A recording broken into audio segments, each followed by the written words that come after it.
Pressure number four is one that we all could understand quite well. It's the pressure of constant change. It's like running while the ground is moving. That's what it feels like, right?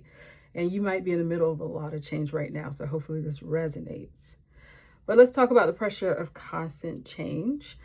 Today, leaders are always managing change in one form or the other. They're running alongside it while the ground shifts under their feet. And every shift demands, in a lot of ways, another adjustment, another stretch, another moment of being on. But when change keeps coming faster, especially when there's no recovery involved, even the strongest leaders feel worn out. And you may be one of them.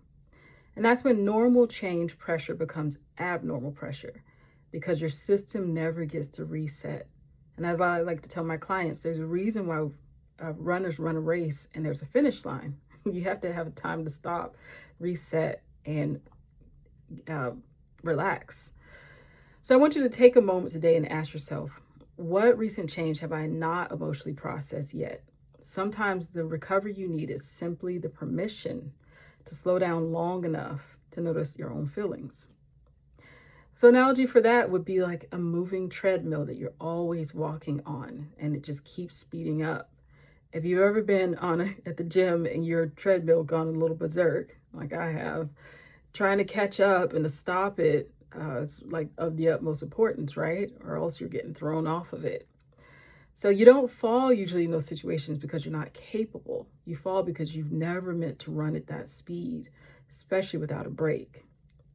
So I want you to ask yourself three important questions. Where has your constant change drained your clarity or even the energy that you have the most? And what areas is that for you? And what transition have you rushed without reflection? Because oftentimes we transition two ways. You do it physically and then you do it mentally. So oftentimes the transition can happen, but our mind hadn't really caught up to it. And then lastly, if you honored a recovery moment this week, what would it look like? What would getting off the treadmill look like for you? What would adjusting the speed feel like? So I want you to think about that. The pressure of constant change is a constant threat for leaders, but you don't have to succumb to it. Please be mindful and adjust accordingly.